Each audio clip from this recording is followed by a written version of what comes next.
venu dans ma vie, oui t'as tout changé. Je suis devenu un homme parfait. Toi et moi on s'aime, on n'a pas peur des dangers. Des histoires de pétasses, oui j'en ai zappé. Parle-moi, touche-moi, amène-moi au ciel. Si tu t'en vas trop loin de moi, baby, j'ai tombe du ciel. Tu es la seule qui me motive. Tu as le charme, tu as tout ce qu'il faut. Salut à vous chers téléspectateurs de la RTNC, bienvenue à votre émission Regard sur l'albinisme, une émission produite chaque lundi de 18h à 18h30 à la chaîne publique la RTNC qui est l'église au milieu du village, conduite par le directeur Max César Locati. Votre émission, notre dernière émission, nous avons été avec l'équipe de Corbetta. C'était la coordonnatrice ainsi que les docteurs qui sont passés pour nous annoncer un grand événement que Corbetta prévoyait pour le 19 décembre. Malheureusement, le Covid-19 ne nous lâche pas. Le Covid a encore contraint le chef de l'État de prendre des mesures contraignantes pour contrarier cette maladie. Alors, ces mesures ne nous ont pas permis, n'a pas permis à ce que Corbetta organise cette journée porte ouverte, cette journée d'exposition, cette journée dans laquelle on aurait dit attendre toutes les actions, toutes les réalisations de l'année 2020 faites par Corbetta et dans laquelle journée on devait avoir des autorités, des grandes personnalités de la ville. Malheureusement, le Covid-19 en a encore décidé autrement. Mais quand cela, ce n'est qu'une partie remise. On sait que Covid-19, nous sommes humains, nous dominons sur toutes choses. Nous allons dominer le Covid-19. À un moment, nous allons les bouter dehors et on aura la liberté d'organiser tout ce qu'on veut. Et on aura encore Corbetta avec nous pour avoir une nouvelle date pour l'organisation de ces grands événements dans la ville de Kisangani, pour ne pas dire dans la province de la Chopo. Aujourd'hui, nous sommes encore avec Corbetta. Cette fois-ci, c'est le président du conseil d'administration qui est invité. Il va d'ailleurs se présenter tout de suite, mais je vous rappelle que le sujet d'aujourd'hui, c'est basé sur les recherches sur l'albinisme. Nous allons découvrir avec les docteurs tout de suite. Nous disons déjà bonjour, monsieur l'invité. Oui, bonjour, monsieur Bougin, monsieur le journaliste. Nous sommes très contents de vous recevoir sur ces plateaux. Ça fait un bon moment que nous n'étions pas avec vous dans l'émission Regard sur l'albinisme. Nous vous remercions pour votre présence. Oui, oui. Et vous pouvez déjà vous présenter devant les téléspectateurs, bien que certains d'entre eux vous reconnaissent déjà. Ok, merci, monsieur le journaliste, monsieur Bougin.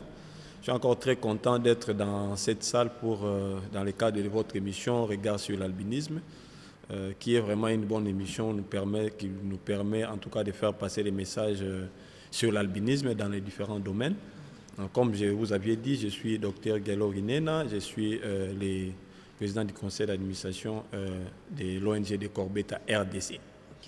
Alors aujourd'hui, comme j'ai annoncé aux téléspectateurs, nous allons parler de la recherche sur l'albinisme. Peut-être que certains téléspectateurs ne se situent pas déjà quand on parle de la recherche. Déjà, si vous pouvez peut-être les ouvrir l'esprit quand nous voulons parler de notre sujet recherche sur l'albinisme. Qu'est-ce que nous voulons parler au juste en disant recherche sur l'albinisme? Bon, en fait, quand je dis recherche, c'est simplement qu'est-ce que nous pouvons comprendre par recherche? C'est-à-dire, il y a quelque chose qui est caché, que nous devons découvrir. L'albinisme, comme vous savez, c'est un sujet complexe et parfois mystifié par beaucoup de personnes. C'est la raison pour laquelle vous voyez, il y a la mystification là conduit à des meurtres, à des incompréhensions, tout ça, sur tout ce qui concerne l'albinisme. C'est-à-dire qu'il y a des histoires qui sont cachées, il y a des histoires qui sont non comprises par la population, par la communauté de personnes vivant avec l'albinisme elle-même, que nous devons découvrir. Ces histoires, peut-être, ont été découvertes peut-être dans d'autres cieux. Peut-être en Europe, je ne sais pas, dans certains pays africains. Mais est-ce que c'est le cas chez nous en RDC? Nous nous sommes posé beaucoup de questions sur ça. C'est ainsi que nous sommes dans la recherche que nous sommes en train de faire sur l'albinisme ou que sur lequel nous allons parler maintenant. C'est que nous sommes en train de voir comment trouver des solutions ou des réponses à certaines incompréhensions ou à certains sujets non maîtrisés par les communs des mortels ou par la communauté scientifique. Merci.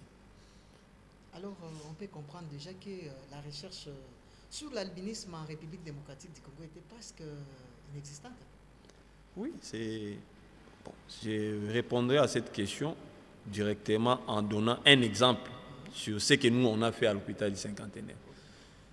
Je crois qu'on a publié un article dans un journal américain, International Journal of Dermatology, donc journal international de dermatologie, dans lequel nous avons essayé de présenter la situation des personnes vivant avec albinisme dans le domaine des cancers de la peau. Donc nous avons présenté la situation des personnes vivant avec albinisme de Kisangani, en ce qui concerne les cancers de la peau.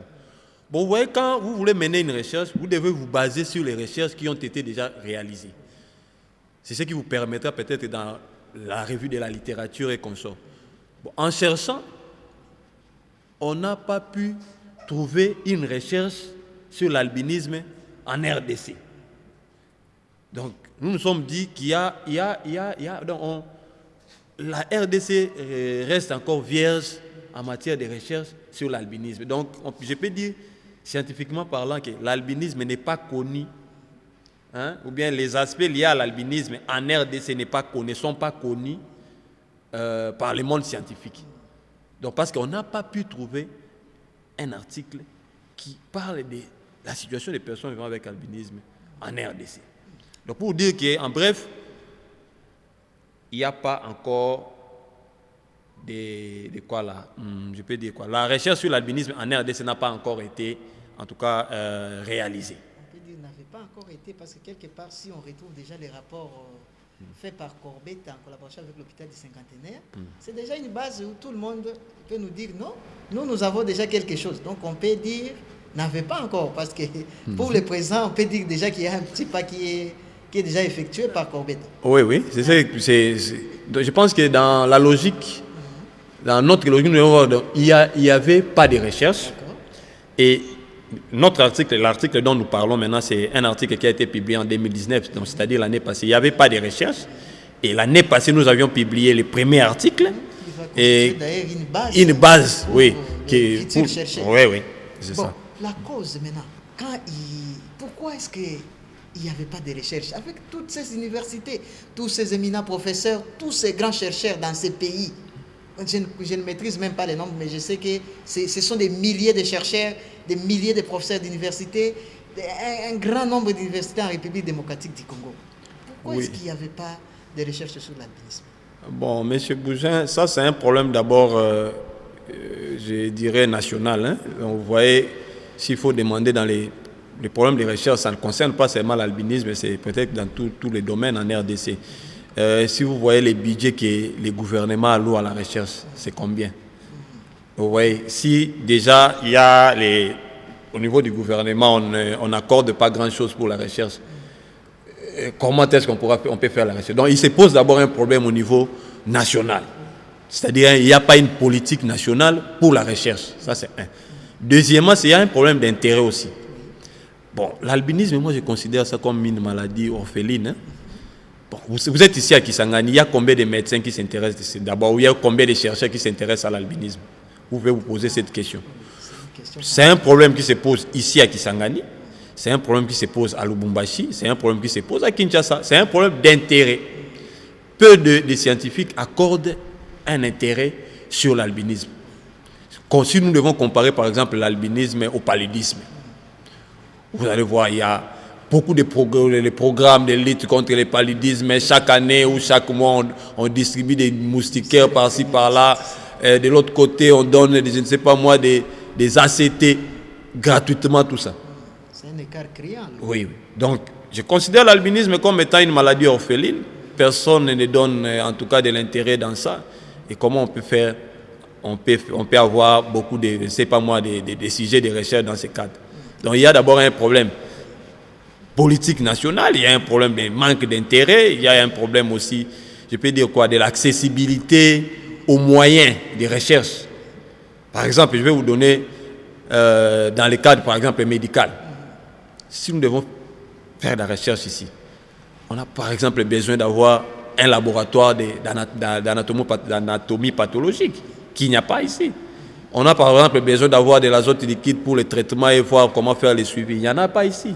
Donc, il se pose aussi un problème de moyens matériels pouvant nous permettre de faire cette recherche. Donc, je crois que le problème, il est plutôt multisectoriel, je dirais. Alors, nous comprenons aussi qu'il y a des organismes internationaux des Nations Unies, entre autres l'OMS, l'UNICEF, il y en a beaucoup, les CICR. On peut dire même qu'il y a certains programmes nationaux qui ont été créés. Il y a des programmes créés au niveau international par rapport à certaines maladies.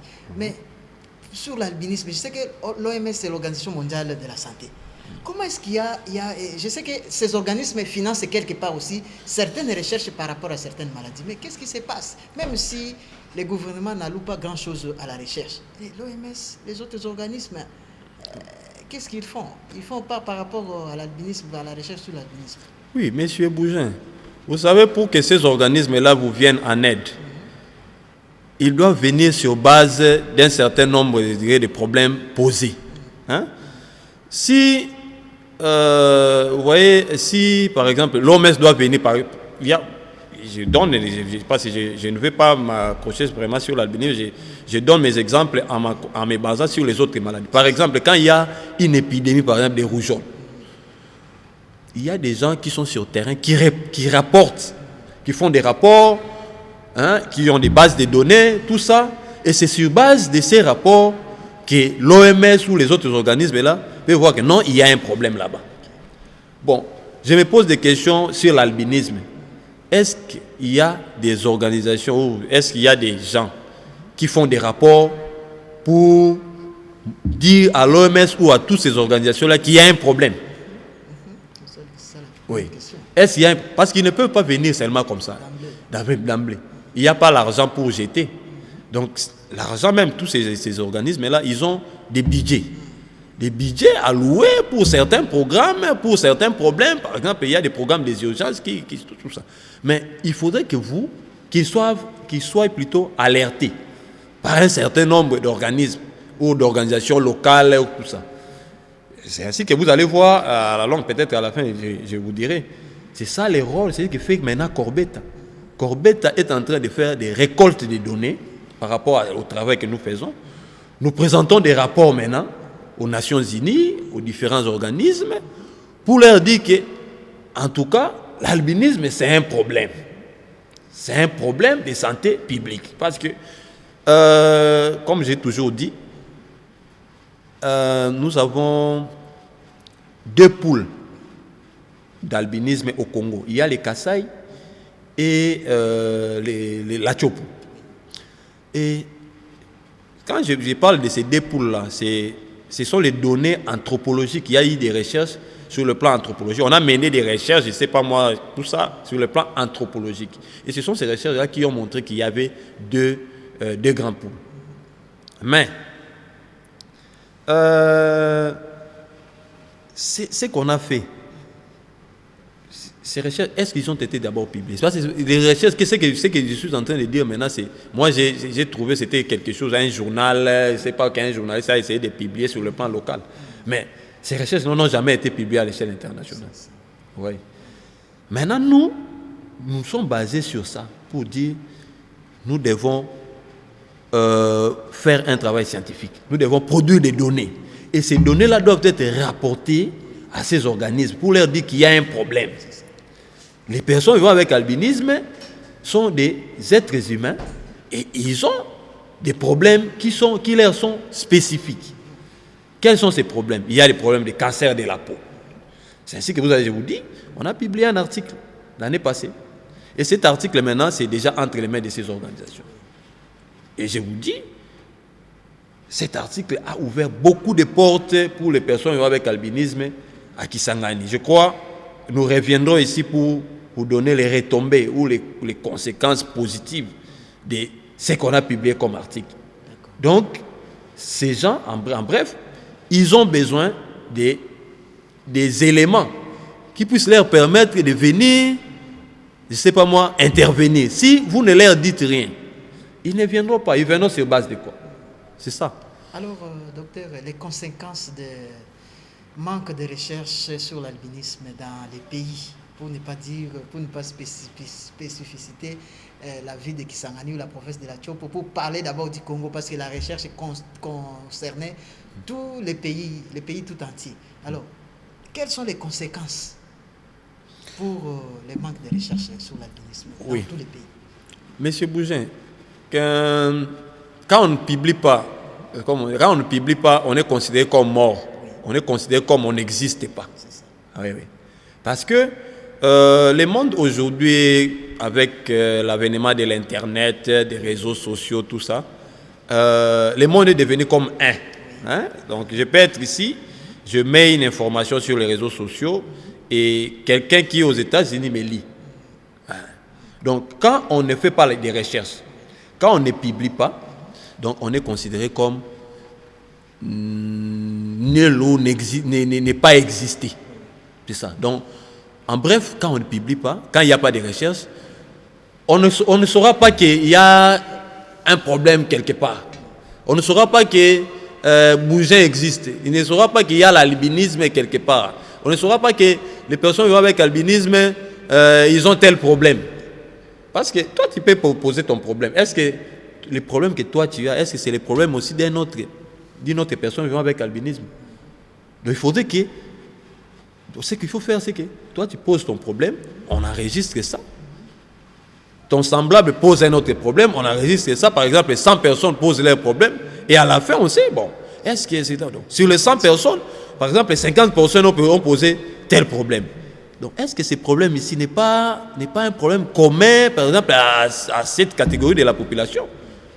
Et ça, parce que la recherche amène la recherche. Quand on pose une question, on trouve la solution. Et cette solution-là apporte une autre question. Et c'est comme ça que vous voyez la recherche, vous commencez maintenant, on progresse. Oui. Donc, quand on ne publie pas, quand on ne fait pas la recherche, donc mettez dans votre tête que vous n'existez pas. D'accord. Alors, nous sommes très contents parce que nous avons déjà quelques éléments que Corbett a mis à la disposition du public sur l'albinisme. Il y a déjà un pas.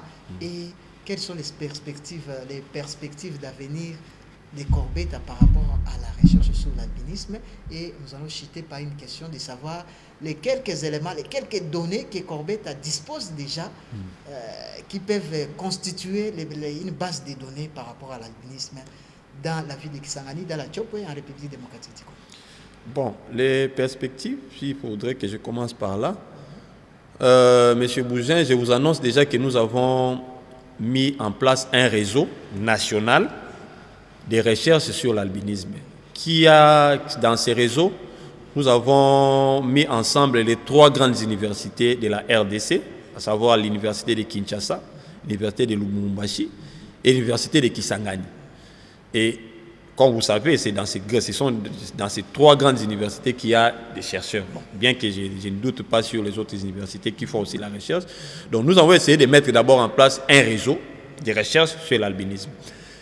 L'INIKIN va faire ce qu'il va faire, l'INILU va faire ce qu'il va faire. Nous, ici à Kisangani, je suis le promoteur local de ces réseaux ici à Kisangani. Ce que nous sommes en train de concevoir, c'est quoi? Je crois déjà c'est jeudi, nous serons à la faculté de médecine avec les étudiants de médecine, donc les médecins stagiaires, avec qui nous allons essayer de discuter sur l'albinisme. Nous voulons tirer, en tout cas, donner de l'intérêt à ces jeunes médecins ou futurs médecins qui peut-être ils vont bientôt entrer dans le monde professionnel ou dans différentes parties de la ville de notre province de la Tchopo. Nous allons leur parler de l'albinisme d'abord pour qu'ils comprennent c'est quoi l'albinisme, comment l'albinisme se transmet, comment on doit faire pour éviter l'albinisme, quels sont les problèmes que les personnes vivant avec albinisme ont, comment résoudre ces problèmes, tout ça. On va parler de ça.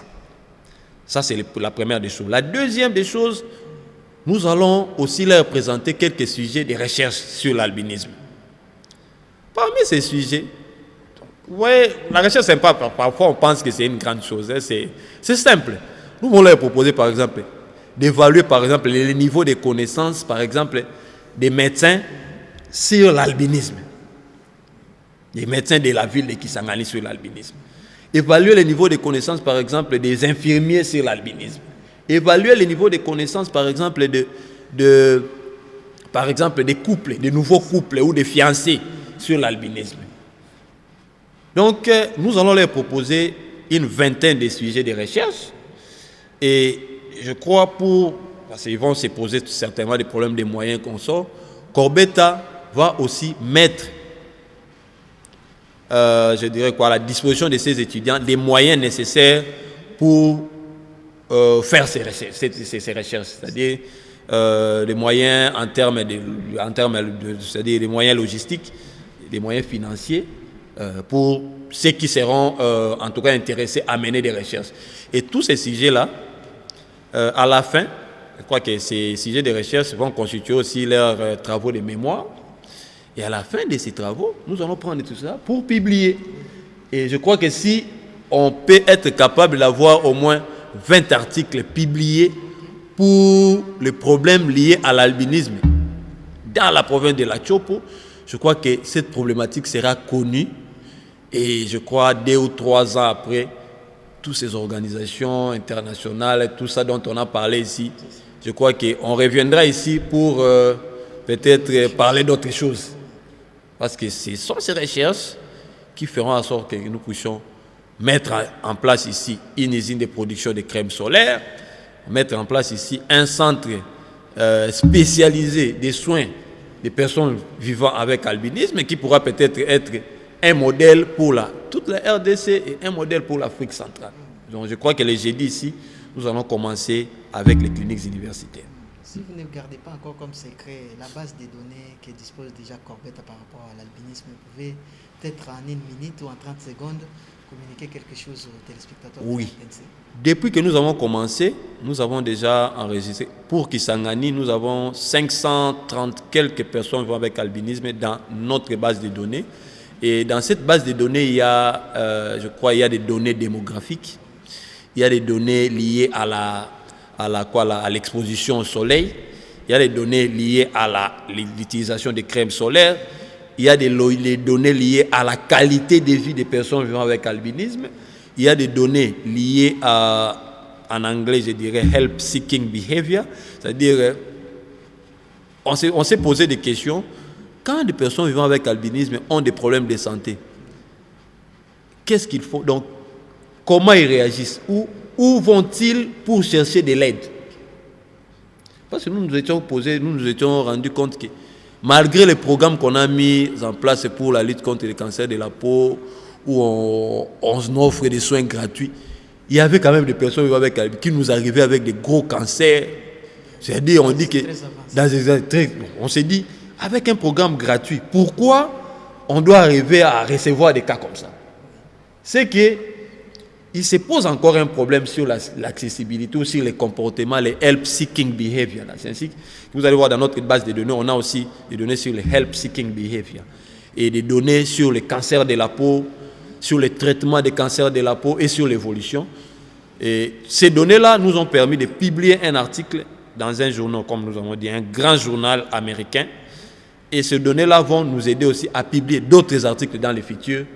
Je crois que ces données sont disponibles pour tous ceux qui voudraient bien venir les utiliser pour les biens des personnes vivant avec albinisme. D'accord. Alors, à la FTNC, les respects des règles et des strictes observances pour clôturer cette émission, qu'est-ce que vous pouvez dire aux téléspectateurs par rapport à tout ce qu'on a dit?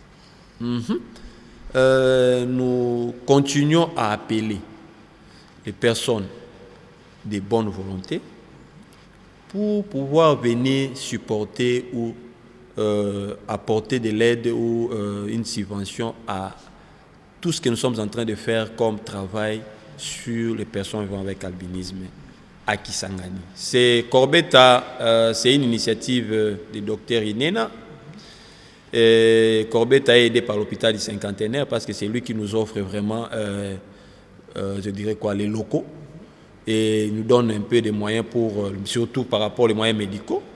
Et nous appelons seulement à tous celui qui voudrait supporter ce que nous faisons, de pouvoir passer, peut-être vous contacter à travers votre émission. Et si pas votre émission, il peut passer à l'hôpital du Cinquantenaire pour voir M. Jérôme et venez supporter ce que nous faisons. C'est tout ce que nous pouvons dire comme message. D'accord. Merci beaucoup, docteur Guélor Inena Wainena, président du conseil d'administration de l'ONGD Corbetta, qui a son siège à Kisangani, mais qui se retrouve dans tous les pays, dans tous les Congos. Pour ne pas dire tous les pays, quand je dis tous les pays, c'est dans toute la République démocratique du Congo. Merci aux téléspectateurs pour votre attention à l'émission d'aujourd'hui. Je sais que vous êtes, nous vous avons laissé... on n'a pas fini ce qu'on voulait vous dire. Même vous-même, je sens que vous êtes restés sur vos soifs. Alors, nous vous promettons une prochaine émission où nous allons même apporter les images de tout ce que Corbetta a fait. Nous aurons encore à développer profondément ce qu'on n'a pas développé aujourd'hui. Merci à la technique, à la réalisation pour tout le travail abattu. Merci au directeur Max César Lokate. Nous disons merci à l'excellence Maurice Abibou Sakapé, Labine Mungamba, Bali Bunkidali qui dit là-bas. Merci à toutes les personnes qui ont participé. Aime-moi, aime-moi, aime-moi. Tout ce que je veux, aime-moi, aime-moi. Tout ce que je veux. T'es venu dans ma vie, oui, t'as tout changé. Je suis devenu un homme parfait. Toi et moi, on s'aime, on n'a pas peur des dangers. Les histoires de pétasses, oui, j'en ai zappé. Parle-moi, touche-moi.